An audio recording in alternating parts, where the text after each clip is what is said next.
Baik, bismillahirrahmanirrahim. Assalamualaikum warahmatullahi wabarakatuh. Terima kasih perhatiannya. Di sini saya akan mencoba menjelaskan tentang objek praktikum kita, yaitu adalah ekstraksi senyawa hesperidin. Jadi ini merupakan salah satu materi praktikum yang akan kita laksanakan pada mata kuliah fitokimia di Akademi Farmasi Imam Bonjol, Bukit Tinggi. Selanjutnya, pertama kita harus kenali dulu apa ini senyawa hesperidin. Seperti yang terlihat pada slide, jadi senyawa hesperidin ini merupakan salah satu senyawa glikosida, golongan glikosida, di mana dia mempunyai struktur seperti yang terlihat pada gambar. Nah, di sini dapat kita lihat berdasarkan strukturnya, di sini dapat kita identifikasi bahwa senyawa hesperidin ini mempunyai gugus gula, ini dua monosakarida bergabung, ini disebut dengan gugus glikon atau gugus gula, dan kemudian ini gugus aglikon. Nah, dari gugus aglikonnya ini dapat kita kenali bahwasannya senyawa hesperidin mempunyai struktur senyawa flavonoid.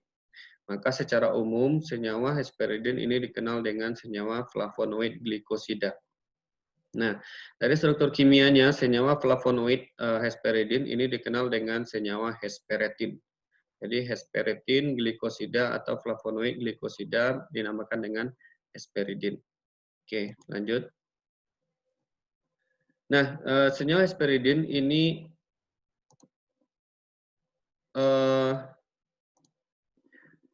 paling banyak atau pertama kali banyak ditemukan ini nih pada sampel kulit jeruk atau jenis-jenis sitrus. Jenis-jenis sitrus ini diketahui mengandung senyawa hesperidin.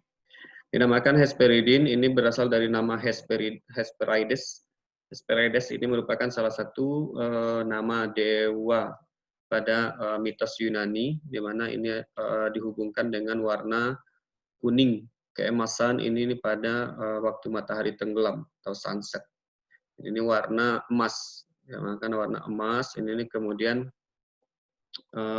dalam bahasa Inggrisnya disebut dengan warna orange. Nah, akhirnya buah yang mempunyai warna seperti warna sunset atau warna keemasan ini dinamakan dengan orange atau dikenal dengan buah jeruk. Nah, jadi buah jeruk diketahui nantinya kulit buahnya ini banyak sekali mengandung senyawa flavonoid glikosida seperti yang sudah kita lihat tadi. Nah, ini kemudian senyawa tersebut dinamakan dengan hesperidin, diambil dari nama mitos Yunani dewa Hesperides seperti ini. Nah, kemudian senyawa hesperidin kita ketahui dari kulit jeruk banyak ditemukan, kemudian orang-orang mulai mengekstrak senyawa-senyawa hesperidin, maka diketahui bahwa ekstrak senyawa hesperidin ini akan berwarna putih kekuningan. Putih kekuningan. Bentuknya adalah bentuk serbuk putih berwarna putih kekuningan. Jadi ini seperti halnya senyawa-senyawa flavonoid lain. Biasanya senyawa-senyawa ini akan memiliki warna putih kekuningan, berasal dari kata flava, sehingga dia senyawa flavonoid ini berwarna hampir sebagian besar senyawa flavonoid ini berwarna putih kekuningan. Nah, di dalam perdagangan ini hesperidin ini dijual dari ekstrak kulit buah jeruk, senyawa hesperidin, dan sifatnya diantaranya yang paling terkenal ini bersifat sebagai antioksidan. Jadi ini dapat kita lihat, ini saya ambil dari website indonesianplantextract.com, dan ini dia menjual ekstrak jeruk Citrus aurantium, ekstrak sinensis bernama hesperidin. Hesperidin metilkalkon ini bersifat antioksidan.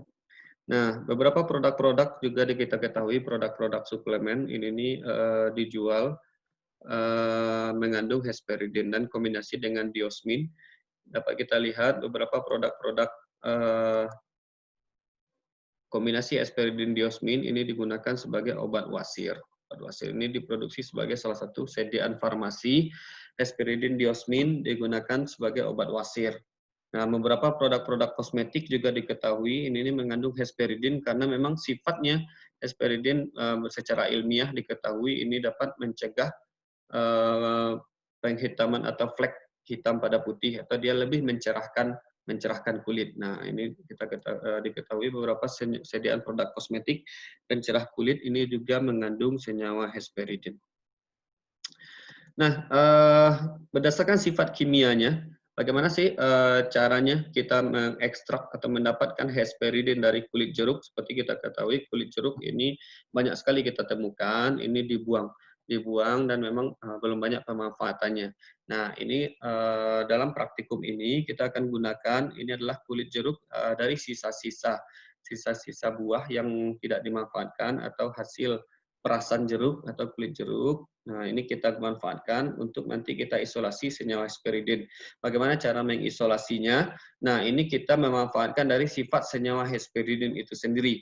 Dari secara literaturnya atau secara datanya, kita ketahui hesperidin ini memiliki sukar larut dalam etanol, tapi dia larut baik dalam etanol panas. Etanol panas. Nah, sifat ini yang nanti kita manfaatkan melarutkan hesperidin dalam etanol panas, kemudian sifatnya dia ini sangat sukar larut dengan air, kemudian dia larut baik dalam larutan basah. Ini beberapa metode ekstraksi diketahui juga ekstraksi hesperidin dapat kita lakukan dengan ekstraksi basah, diantaranya menggunakan KOH, NaOH atau menggunakan kapur. Ini juga diketahui ada beberapa teknik. Kemudian dia ini tidak larut dalam larutan asam. Nah, sifat ini juga nanti kita gunakan untuk mengisolasi senyawa hesperidin dari sampel kulit jeruk.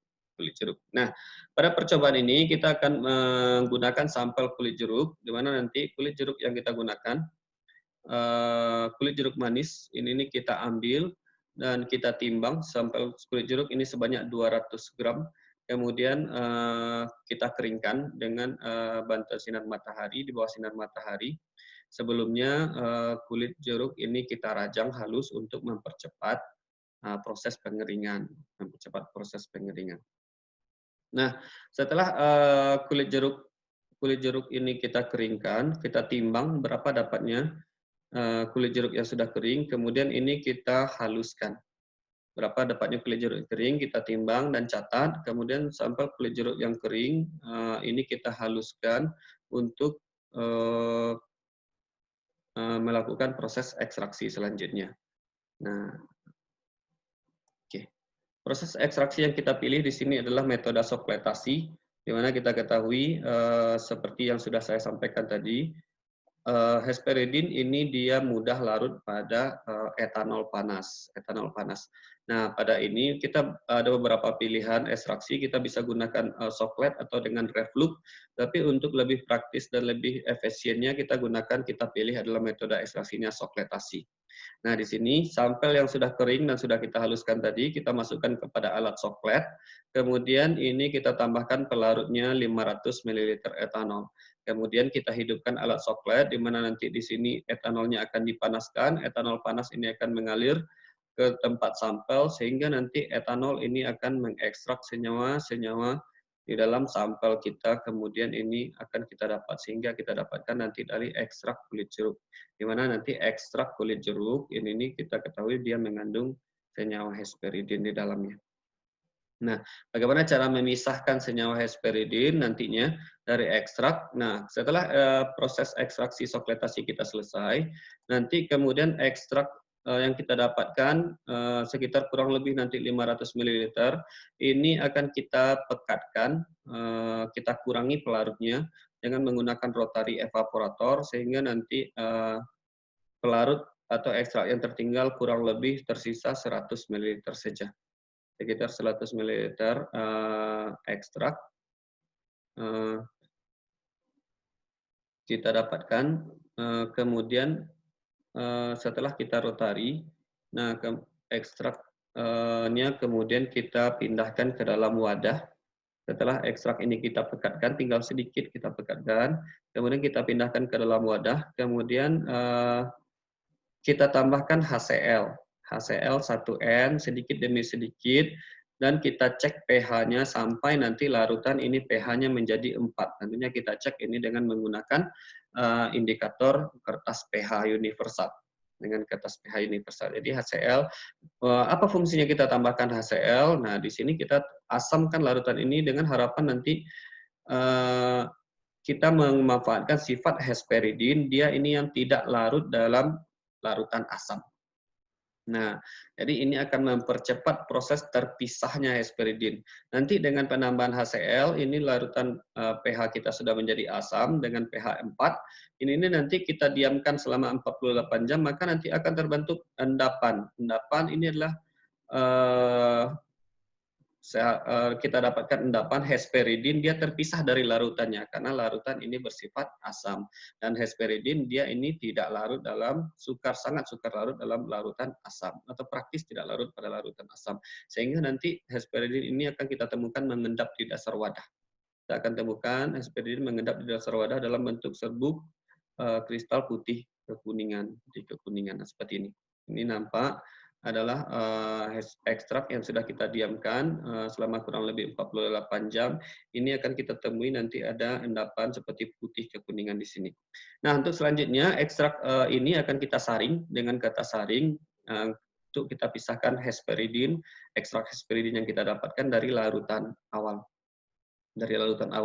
Nah, ini ekstrak ini kita saring sehingga nanti kita akan peroleh endapan senyawa hesperidin, dan kemudian endapan tersebut kita saring dan kemudian kita bilas dengan alkohol 2 kali 10 ml. Fungsinya apa? Fungsinya adalah nanti ini untuk menghilangkan sisa-sisa senyawa atau senyawa-senyawa lain yang mungkin ikut mengendap. Nanti kita larutkan dengan alkohol. Sehingga nanti hesperidinnya kemurniannya meningkat atau tidak tercampur dengan senyawa-senyawa lainnya.